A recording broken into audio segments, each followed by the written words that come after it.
Okay, so right now, in the week 1, meron tayong ganito, right? So, we all started the same, numbers lang, lot area, and then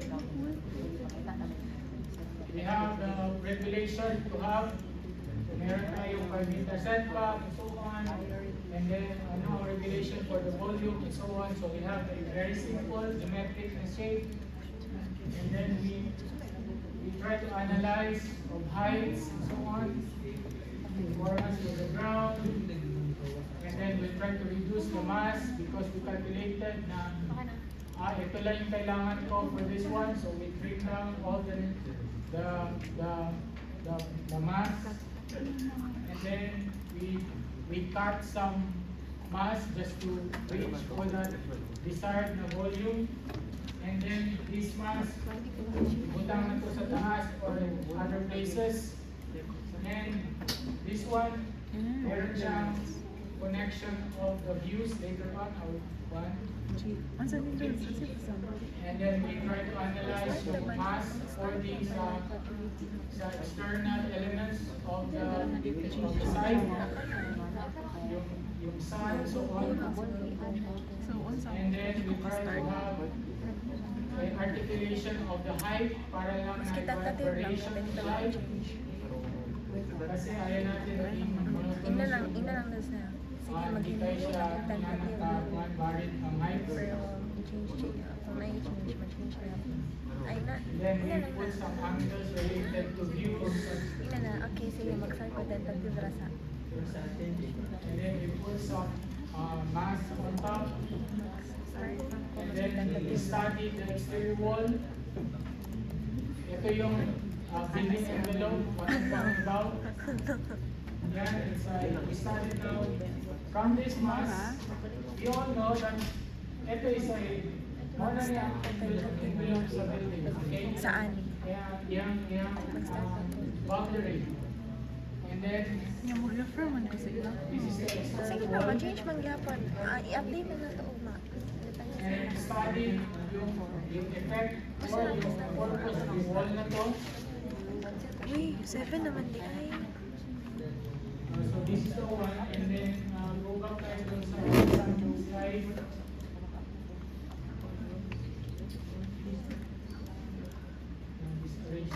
Okay. Okay, this is what I'm talking about, yung building envelope design. You should know kung isa ang imong need for that facade. Okay? So based on fenestrations, sometimes there has irregularities because of you want the building facade to be more of a organic na parang element. And hindi kasi inana kamo ng tunos tanawon. So irregular shapes of the fenestration.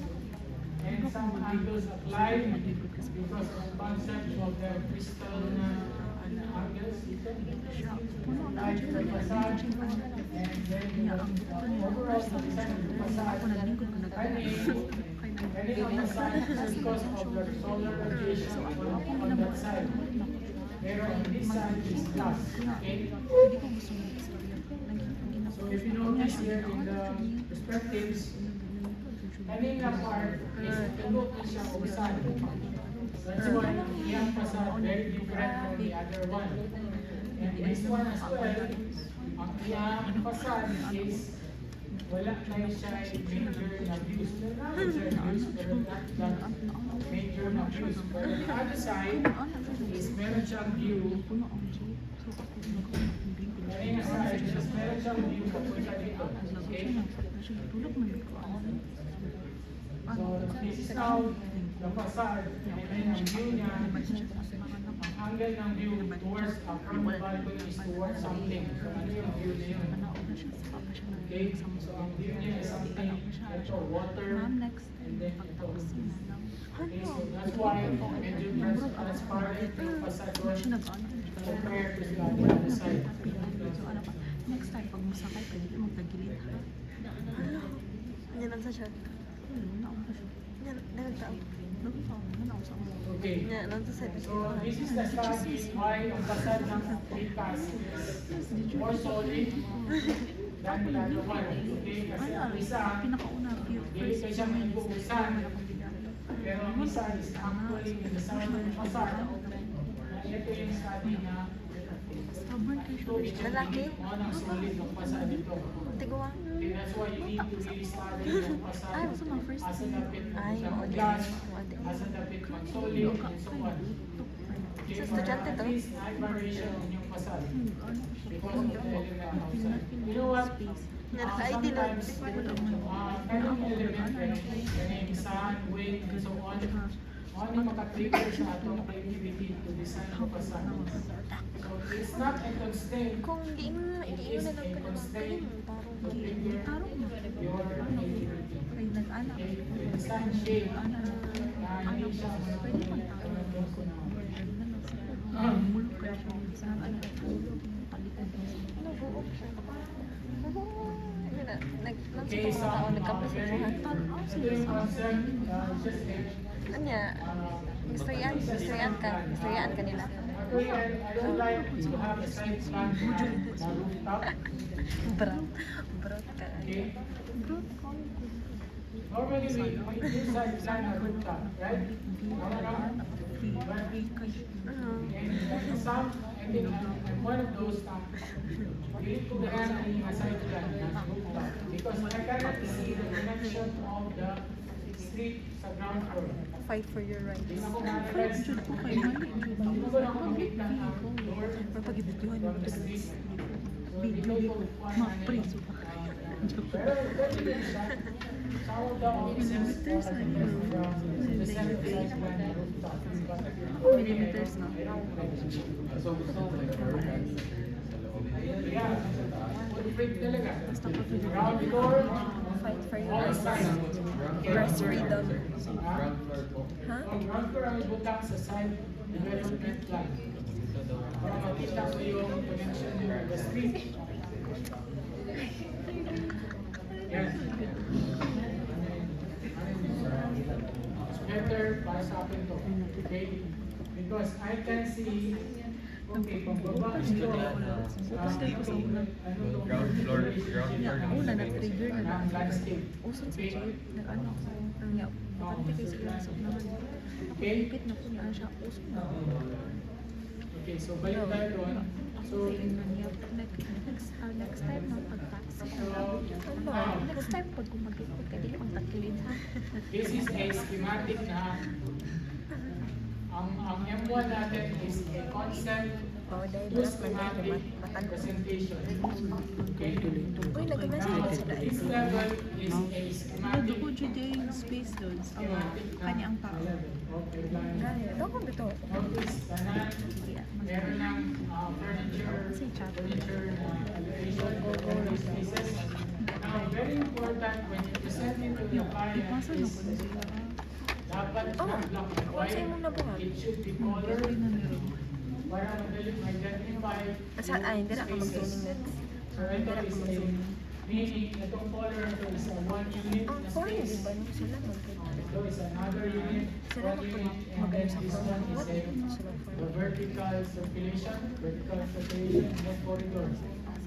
So madali lang siya ma-identify just one. So this one. Napaaway ang Lord sa And Jade. color again. Fight for your rights. Press freedom. Space. Nandito kayo siya. This one is an apartment na building. Di ba viral sa Reddit na yung di ba kay nag-ano siya, nag-cast siya. Hinangan ka. Ano siya? Di ba pag na-okay na? So this is the building set plan. Next time, kung muli Now, tagilid ako. ito yung important to really study as well. Gusto ko yung mo na Is Luis, a pag-ingon. tawag natin dito sa Usap man kag iya. Ako pinto. sa thesis sometimes question ko Dito sa Jade na dito. behavioral analysis, right? So ano yung behavior ng tao pag when you start enter the building. So you need to really explain this one. Dating dito, it needs to go up. Loads in her main era. Merong mag-check. I'm not me. In her other Palaban era. Malaban ko kay Maria. Study dito. Maglingkod siya. Wala pa siya. Sunday ko sa Even the ako din regular dito pedestrian sa Jig. upload, dapat na-explain dito sa drawing. Ito nandoon. Sige lang, may I explain that malapit na yung presentation niya. Ano? Okay, even yung restrictions. Sa man ka na po. Ano, di ba na, di ba? Hindi ka magbase. Okay. So kung resident, for example, guest ng hotel, Kanya, ano hindi yung pa behavioral tumawasa flow niya, behavioral analysis, Ano yun? Calculation nila. Ato ano? ano yung guest, idea. Pila ni sa ano. Ay, kani ano, ang area, total area sa hotel, kani. 100 square meter na. 100,000. Huh? Yeah. Pila nga square, pila nga lot area. Ano. Ano ganda? Say, price din ng square. Kani. Makita mo ni mo na. Yeah. okay, so the hotel will be explained with 121. level and then ano yung rooms, 19. and then 19,000? 35, Oh, 19,000. okay? 149 meters. Ano siguro ni? Client. So, makita niya sa imong Total lot area na to, 19,000 kanito. illustrations na ito, it's a 149. one bedroom, two bedroom in an apartment na scenario. Dili na ko gets. Kailangan ko na to discuss.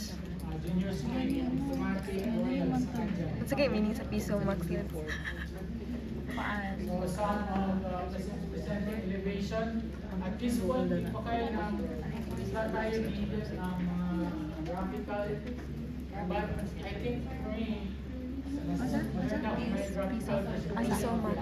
PSO max. and then yung grids, okay? Para ma-relate natin ang plan with the elevation. Kasi kung ganito, Ano? parang di na makukuha kung tama ba yung width or Percentage of not. site Okay? occupancy. So what I'm talking about is sa plan, meron siyang grid dapat. Ay, di sana ko na-isubmit ang space programming. Ano sa calculation na lang sa. Okay. So, Isubmit go na to lang the ako color po. grid. And then, meron siyang grid din dito. I'm not saying na yan yung grid dito. Okay, just be, ano lang, meron ito grid. And then, some grid siya. Okay. So I think also when you present an elevation, try to pakita niyo yung shadow ng elevation. For example, ganito. Para hindi siya flat yan lang ako.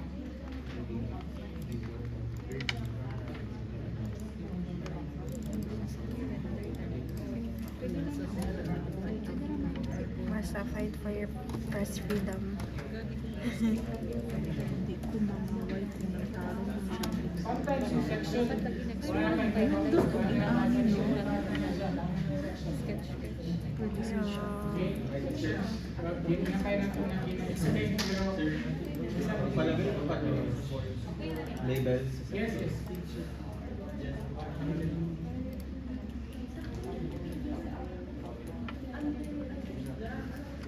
Some sections, illustration later, mayroon sa isang sample din. You could check color.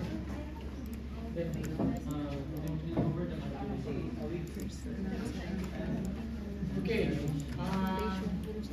That's the sample.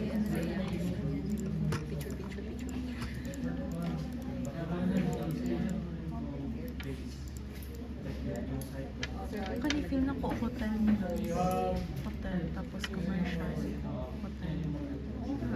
I think so. okay, balik ako sa area. Niya mag-parking Lahat pabayaan ba? mo. Sure ko lang akong sarili ha, na lahat ba wala na